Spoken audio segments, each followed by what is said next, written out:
क्या तहरीके इस्तेहकाम पाकिस्तान के प्लेटफॉर्म से इलेक्शन लड़ना यह आपका आखिरी फैसला है या इसमें कोई लचक की गुंजाइश है या जिसे कहें यू टर्न की गुंजाइश है? बिस्मिल्लाहिर्रहमानिर्रहीम। वो आपने तो वैसे ही जज की तरह पूछा है। वो जज जब फांसी की सजा देने लगता है तो कहता है यार कि अपनी आखिरी ख्वाहिश बताओ जरा। ऐसा क्यों लगा वैसे आपको जवान साहब? मेरे सवाल से आपको ऐसा क्यों लगा?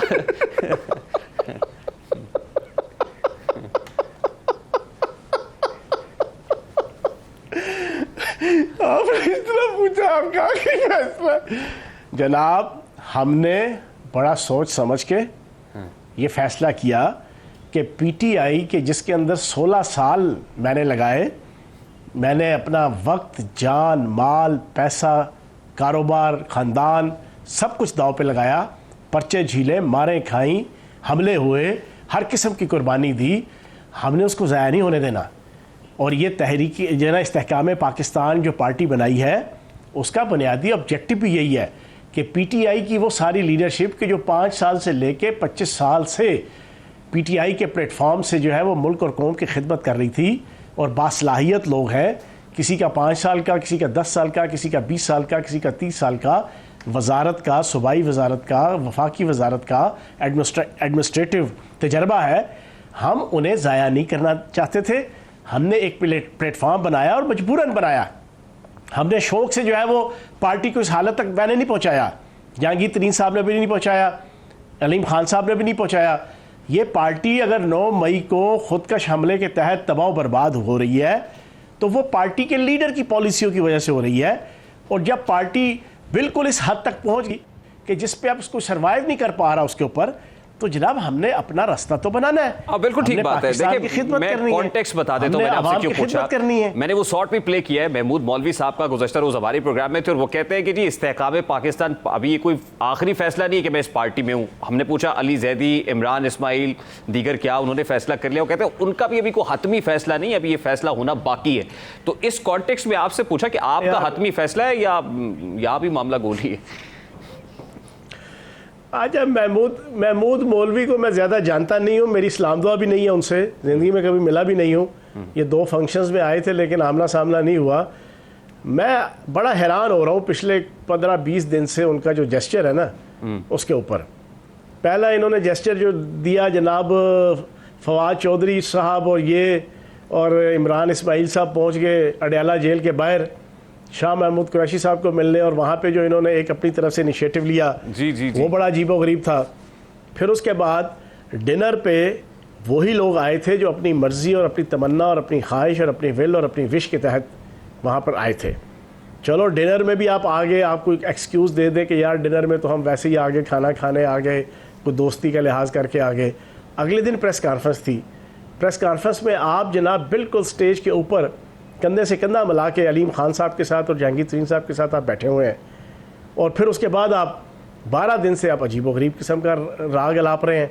तो मुझे तो समझ से बाहर है इनका महमूद मौलवी साहब। देखिए, अब इससे तासुर ये मिल रहा है ना कि जैसे इस्तेहकाम पाकिस्तान पार्टी टेक ऑफ करने से पहले ही लैंड कर रही है, ये इस तरह का पोस्ट कर रहा है कि उससे लग रहा है कि इस्तेहकाम पाकिस्तान पार्टी लैंड कर रही है। तो ये किस मिशन पर है जवान साहब? एक बात रेहान भाई बिल्कुल क्लियर सुन लें, और आपके प्रोग्राम की वसातत से पूरी पाकिस्तानी कौम को भी मैं मैसेज दूंगा कि इस्तेहकाम पाकिस्तान पार्टी इक़्तिदार के लिए अल्लाह पाक के करम से इंशाअल्लाह बनी है। हमने इक़्तिदार हासिल करना है, सूबे का भी, KPK का भी, पंजाब का भी और वफाक का भी। ये उसके लिए बनी है, ये बेकार के लिए नहीं बनी, ये इक़्तिदार के लिए बनी है। ठीक है, एक बात बिल्कुल क्लियर सुन लें। दूसरी बात यह है कि मैंने आपको पहले बता दिया कि हमने पीटीआई के उन कायदीन को ज़ाया नहीं होने देना जो अपनी पार्टी की लीडरशिप की मुल्क दुश्मन पॉलिसी, रियासत दुश्मन पॉलिसी, अवाम दुश्मन पॉलिसीज़ की वजह से आज पीटीआई को इस नहज तक ले आए कि 9 मई हुआ और 9 मई के बाद जो अब तक हो रहा है। हमने इन पॉलिसियों के जद में नहीं आने देना पीटीआई के उन कायदीन को जिन्होंने अपनी ज़िंदगी के 5, 10, 15, 20, 25, 30 साल मुल्क और कौम की खिदमत की है। प्रिंसिपली आपकी बात बिल्कुल दुरुस्त है। देखिए, प्रिंसिपली आप बिल्कुल दुरुस्त कह रहे हैं, लेकिन आप ये कह रहे हैं कि ये पार्टी बेकार नहीं इक़्तिदार के लिए बनी है। मतलब वो काफ़ी और रदीफ वाले चौहान साहब आज मुझे फिर नजर आ रहे हैं। इक़्तिदार कैसे मिलेगा? आपने कहा पीटीआई के वो कायदीन, अब मैं फवाद चौधरी की बात करूं, इमरान इस्माइल की बात करूं, अली ज़ैदी की बात करूं, समहाउ आपके बारे में भी लोग कहते हैं भी इलेक्टेबल्स तो नहीं है, इनका वोट बैंक तो बल्ले से था, अब ये वोट बैंक कहां से आएगा और ये कैसे नशिस्तें निकालेंगे? यार आप मुझे बताएं कि बल्ले का वोट जनाब 1997 के इलेक्शन में कितना था? बल्ले का वोट 2002 के इलेक्शन में कितना था? बल्ले का वोट 2013 के इलेक्शन में कितना था? रेहान भाई आप तो माशाल्लाह जर्नलिस्ट हो, आपके तो टिप्स होना चाहिए। जब पार्टियां बनती हैं तो वो मैं बता देता हूं आपको, 96 में इमरान खान साहब की एक सीट लीडर थी, बन के नहीं आता। फिर 2002 के अंदर तो जो कुछ हुआ आपने देखा, 2008 में वैसे बाइकआउट कर दिया। एक नहीं थी, मियां वाली से इमरान खान साहब ने सीट निकाली थी जी। 97 में एक भी नहीं थी, 97 में एक भी नहीं थी, 2002 में एक थी, 2008 में वैसे बाइकआउट कर गया, जमानतें जब्त हुई थी सारों की जी, ठीक है ना। 2008 का जनाब एपीडीएम के तहत बाइकआउट हो गया था। फिर अल्लाह बख्शे जनरल शुजा पाशा साहब को, फिर जनरल ज़हीरुल इस्लाम साहब को, और फिर जनरल फैज साहब को, ठीक है ना। कहने का मकसद ये है कि वोट जो है ना, वो लीडर भी कोई माँ के पेट में से बन के नहीं आता, तो पार्टियां भी जनाब बनते सारी जनाब आप कहें कि एक दिन पहले बनी और अगले दिन इक़्तिदार में आ जाए। हम ये हमारे पास 3, 4, 5 महीने हैं, इंशाल्लाह मेहनत करेंगे और बाकी। अच्छा फिर मुझे मेरे सादा से सवाल का जवाब देना। देखिए सर, आउट फ्रॉम नोवेयर जैसे आपने बताया, पाकिस्तान तहरीक इंसाफ का बैकग्राउंड ये था, कुछ भी नहीं था और सब कुछ हो गया। अब उसी तरह आप ये कह रहे हैं कि ये इक़्तिदार के लिए बनी है इस्तेहकाम पाकिस्तान, तो आपके साथ भी वो गैबी मदद आ रही है जो उस वक्त पीटीआई को मिली थी और इक़्तिदार मिल गया था? देखें, मैं आपके सामने एक चीज़ क्लियर कर दूं, मैं सियासत का तालिब इल्म हूँ। मेरी ज़िंदगी के टोटल ज़िंदगी में से 44 साल एक सियासी कारकुन की हैसियत से मैंने गुजारे हैं। मैं आपको एक बात बड़ा क्लियर कर दूं कि इलेक्टेबल्स या इंडिविजुअल कैंडिडेट, उसकी अपनी अहमियत होती है, पार्टी की अपनी अहमियत होती है। कुछ पाकिस्तान के अंदर इलेक्शंस होते हैं कि जो पार्टी हवा के होते हैं, लेकिन उसमें भी 20% कम अज़ कम वोट जो है वो आपके कैंडिडेट का होता है। लेकिन कुछ इलेक्शंस ऐसे आ जाते हैं जहाँ पे पार्टी इतनी बेस नहीं कर रही होती, वहाँ पे कैंडिडेट ज़्यादा बेस कर रहा होता है, माहौल ऐसा बन जाता है। मैं आपकी इत्तला के लिए अर्ज़ कर दूँ कि ये जो इलेक्शन है, इस इलेक्शन में अगर किसी की गलतफहमी है कि आप 9 मई के वाक़यात के बाद इजराइल और इंडियन रॉ की साजिशों से भी बढ़कर मुल्क दुश्मनी करके पाकिस्तान की फ़ौज और रियासत और रियासती अदारों के साथ टकराव करके आप कहें कि पीटीआई एक पॉलिटिकल पार्टी के तौर पे, ग्रूमिंग पार्टी के तौर पे जनाब यहाँ पर इलेक्शन कंटेस्ट कर रही होगी, तो ये गलतफहमी है आपकी, ये गलतफहमी है।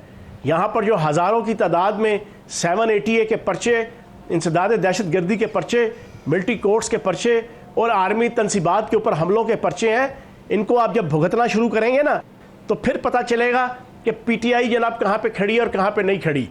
और आप अभी सारी चीज़ें अगले महीने, 1.5-2 महीनों में क्लियर होंगी। हमारे सामने भी ये पूरे का पूरा नक्शा बिल्कुल क्लियर सामने आया, तो हमने ये डिसीजन किया कि हम एक ऐसा प्लेटफॉर्म अपना बनाएं कि जिस पीटीआई के कम अज़ कम हम ज़ाया ना होने दें। हमने जनाब जिद्दोजहद की है, इस मुल्क और कौम की खिदमत की है, सोसाइटी की खिदमत की है, इन लोगों को हम जनाब ज़ाया नहीं होने देना। अच्छा, ये फैसला हो गया इस्तेहकाम पाकिस्तान के प्लेटफॉर्म से कि इलेक्शन तने तनहा लड़ना है। ऑन चौधरी और नोमान लंगड़ियाल साहब को कैबिनेट से मुस्ताफ़ी होने का, ये कल गुज़श्ता रोज़ हमने एक ट्वीट देखा जिसमें ये ऐलान हुआ कि दोनों को मुस्ताफ़ी होने का हुक्म सादर कर दिया गया है। फैसला हो गया कि अलहदा लड़ेंगे, सोलो फ्लाइट करेंगे, कोई सीट एडजस्टमेंट, किसी के साथ हाथ नहीं मिलाएंगे। अच्छा, मैं आपको बड़ी क्लियर बता दूं, इस वक्त मगरिब की अजानें हो रही हैं जी। मैं अल्लाह को हाजिर नाजिर जान के, मैं पिछले कुछ 45-50 टॉक शोज़ के अंदर ये बात कर चुका हूँ, हमारी पार्टी किसी किस्म की नरगसियत का शिकार नहीं है। हमारी लीडरशिप किसी किस्म की पीटीआई की लीडरशिप की तरह फालतू की नरगसियत का शिकार नहीं है। पंजाबी का मुहावरा चूड़े वाली आकड़, हमारी ये आकड़ नहीं है कि भाई जी हमने वज़ीर आज़म के साथ नहीं बैठना अगर अपोजिशन लीडर है, अगर हम वज़ीर आज़म है तो हमने अपोजिशन लीडर के साथ नहीं बैठना, अगर हम पॉपुलर पार्टी के जनाब हमारा लीडर जनाब पॉपुलर पार्टी का हेड है तो वो कहे कि मैंने दूसरी पार्टियों के साथ नहीं बैठना। क्यों? कि मैं बहुत अच्छा हूँ, मैं बहुत बेहतर हूँ, मैं अल्लाह का वली हूँ, मैं नऊज़ बिल्लाह गौस कुतुब और कलंदर हूँ, मैं सादिक और अमीन हूँ, मैं दुनिया का सबसे अच्छा इंसान हूँ, बाकी सारे पैड़े हैं। बाकी सारे गुनाहगार, खताकार, सयाकार, बदकिरदार, बदकार, मैं अच्छा हूं और मैं अच्छा हूं, मैंने किसी के साथ नहीं बैठना। ओ भाई, ये सियासत नहीं होती। सियासत झुकने का नाम है, सियासत कंप्रोमाइज करने का नाम है। सियासत मुल्क और कौम और माशरे और सोसाइटी और आवाम की बेहतरी के लिए अपने असूलों को एक साइड पर रख के इज्तिमाइयत का सोचने का नाम है। रियासत की बेहतरी के लिए कंप्रोमाइज करने का नाम है। मुल्क के ऊपर बुरा वक्त आए तो अपने मुखालिफ के साथ बैठने का नाम है। कॉम्प्रोमाइज हो रहा है, मतलब जहांगीर तरीन साहब लंदन पहुंचे तो मियां नवाज शरीफ साहब से मुलाकात की, कुछ सबील या कोई कॉम्प्रोमाइज होता हुआ देख रहा है? देखिए, हमारी पार्टी के प्लेटफॉर्म से हम हर पार्टी के साथ बैठेंगे, हम हर पार्टी के साथ निगोशिएशन करेंगे, हम हर पार्टी के साथ टेबल टॉक करेंगे, हम हर पार्टी के साथ कोऑर्डिनेशन करेंगे मुल्क की बेहतरी के लिए, रियासत की बेहतरी के लिए, पाकिस्तान की मईशत की बेहतरी के लिए, पाकिस्तान की आवाम की बेहतरी के लिए, पाकिस्तान की आवाम को महंगाई से छुटकारा दिलाने के लिए, पाकिस्तान की मईशत को खसारे से बचाने के लिए, पाकिस्तान की मईशत को डिफ़ॉल्ट होने से बचाने के लिए, पाकिस्तान के अंदर खुदा न खास्ता कोई आफत आती है तो उससे बचाने के लिए हम हर पॉलिटिकल लीडरशिप के साथ बैठने को तैयार हैं। इस वक्त असद उमर साहब का गुज़श्ता उसका स्टेटमेंट जो है नहीं है, वो मोर और लेस वैसा ही है जो आपने पहले दे दिया, क्योंकि असद उमर साहब वही पार्टी में है, सिर्फ उन्होंने जो है अपनी सेक्रेटरीशिप से इस्तीफा दिया था। और फिर शाह महमूद कुरैशी साहब भी आज दोनों ही जमानत खारिज होने के बाद एक साथ एक गाड़ी में सवार होते हुए जाते हुए देखे गए। ये किस प्लान पे हैं आप? इनके साथ भी राब्ते में हैं? आपको लग रहा है कि ये भी राहें जुदा कर लेंगे अल्टीमेटली पीटीआई से, आपके साथ शामिल होंगे, या कोई नया ग्रुप बनने जा रहा है? देखें, असद उमर साहब ने कल बहुत ही ज़बरदस्त और एक्सीलेंट इंटरव्यू दिया है, बहुत ज़बरदस्त, और 100% दुरुस्त बातें की हैं। ठीक है, उनकी ट्रोलिंग हो रही है सोशल मीडिया के अंदर, उस पार्टी का जनाब एक कंट्रोल भी है और उनको सपोर्ट भी है नेशनल इंटरनेशनल लेवल पे, लेकिन उस ट्रोलिंग का कोई फ़ायदा नहीं है। असद उमर साहब ने 100% हर बात ठीक कही, समझाने की लोगों ने कोशिश की, बतलाने की कोशिश की, और जनाब उनको एजुकेट करने की कोशिश की। लेकिन जनाबे वाला जो हम भी तजर्बा 16 साल का रखते हैं और तकरीबन कोई 14 साल जनाब इनको भी हो गए, 13 साल 12 साल असद उमर साहब को पार्टी में, सबको पता है कि यहाँ किसी की नहीं चलती थी। वो बैठते थे पार्टी चेयरमैन, इधर शाह महमूद कुरैशी साहब बैठे हैं, इधर असद उमर साहब बैठे हैं, सारी लीडरशिप बैठी है जिन्होंने अपनी ज़िंदगी के 30-30 40-40 साल स्टूडेंट लीडरशिप से लेके यूथ लीडरशिप से लेके प्रैक्टिकल लीडरशिप में जनाब अपना अपना नाम मनवाया हुआ है।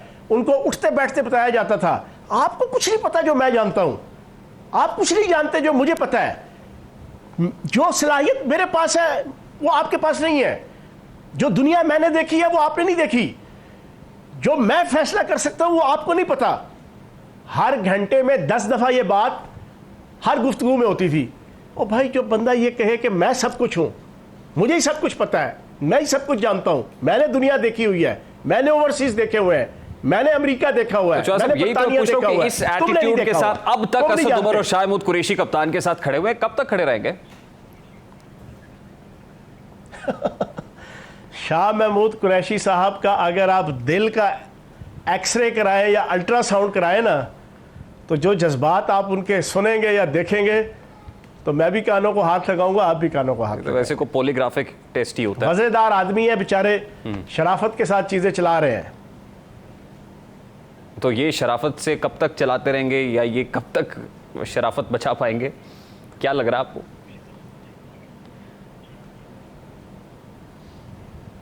देखिए, बात यह है कि ये तो अभी वक्त के साथ साथ आपको पता चल जाएगा। और जिस तरीके से असद उमर साहब की इस वक्त ट्रोलिंग कर रही है इनकी सोशल मीडिया टीम, और भाई खुदा के बंदों को अकल से काम लो, गिट्टों में इनकी अकल है, इनको अभी तक समझ ही नहीं आ रहा। वो कहते हैं ना, रस्सी जल गई बल नहीं गया, और जनाब वो सांप चला गया उसकी लकीर के ऊपर पीटा जा रहा है। अभी भी गलतफहमियों का शिकार है जनाब, पीटीआई पर से इक़्तिदार आएगी।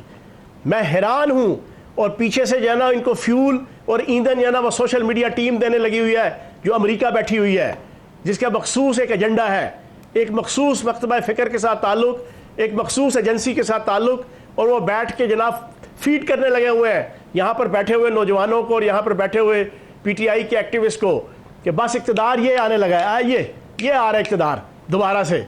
वो बेचारे सोशल मीडिया के चक्रों में वो कौम लगी हुई है। वो असद उमर साहब को भी नहीं बख्शा उन्होंने। ओ भाई, उसने जेन्युइन बातें की हैं, प्रैक्टिकल बातें की हैं, ऑथेंटिक बातें की हैं, रियलिस्टिक बातें की हैं, उसको समझो, उसको जानो, लेकिन नहीं, जिद लगी हुई है। आज अगर शाह महमूद कुरैशी साहब को झंडा पकड़ा दें जी पार्टी चेयरमैन, मैं ये समझता हूँ पीटीआई 90% अपने मसाइल के ऊपर कवर कर लेगी, लेकिन मुझे पता है उन्होंने नहीं करना। जब गिरफ्तार हो जाएंगे, पीछे उनकी मिसेज ने झंडा उठा लेना है, उनकी बहनों ने झंडा उठा लेना है, उनका एक भांजा है जाना, उसने झंडा उठा लेना है। शाह महमूद कुरैशी साहब को इज्जत नहीं देनी, जो वाइस चेयरमैन है, जिनके मुतालिक खुद कह चुके हैं ये आज से कुछ अर्सा पहले कि मेरे बाद वो झंडा उठाएंगे, जो लीगली कानूनी तौर पर वो लेजिटिमेट है इस बात के ऊपर कि वो पार्टी की चेयरमैन ही। बिल्कुल ठीक, उनका लेजिटिमेट राइट बनता है बीइंग वाइस चेयरमैन कि उसके बाद ये कमान उनके पास हो, लेकिन आप ये पहले भी कह चुके हैं कि ऐसा होगा नहीं। लास्टली सर, ये परवेज खटक साहब खामोश है अब तक, एक प्रेस कॉन्फ्रेंस तो हुई, उसमें सवालों जवाब नहीं हुआ, स्टेटमेंट देके चले गए। वो किस मिशन पे हैं, वो क्या कर रहे हैं? और खबरें आ रही कि 50-60 इलेक्टेबल्स उनके साथ भी है, कोई नया ग्रुप सामने आ सकता है, इज इट ट्रू? पीटीआई का हर लीडर, कौमी और सूबाई, हत्ता के डिस्ट्रिक्ट के भी, और तमाम एमएनए, एमपीए, सेनेटर अपने अपने मिशन पे है इस वक्त। हर एक मिशन है, हर बंदा इंतज़ार में है। कोई पार्टी चेयरमैन की गिरफ्तारी के इंतज़ार में है, कोई पार्टी चेयरमैन की गिरफ्तारी के बाद पार्टी की जो सक्सेसर होंगे उनकी जो मार धाड़ और भाग दौड़ और जंग शुरू होगी उसको देखने के चक्करों में है। उसके बाद उन्होंने फैसला करना है। रहना किसी ने भी पीटीआई में नहीं है, ये भी सुन लें, और ना रहने दिया जाएगा। ना यहाँ पे वो माहौल है। आपके 780A के जो सैकड़ों पर्चे हुए ना, जहाँ जो प्रैक्टिकली है, जो तकरीबन जेन्युइन है, वो आपका क्या ख्याल है कि जिसने GHQ पे हमला किया, वासिक कयूम ने, उमर तनवीर भट्ट ने, राजा माजिद ने, सदाकत अब्बासी ने, इन लोगों ने, उनको यहाँ पर जनाब रियासत जो है वो MNA और MPA के इलेक्शन लड़ने का माहौल देगी?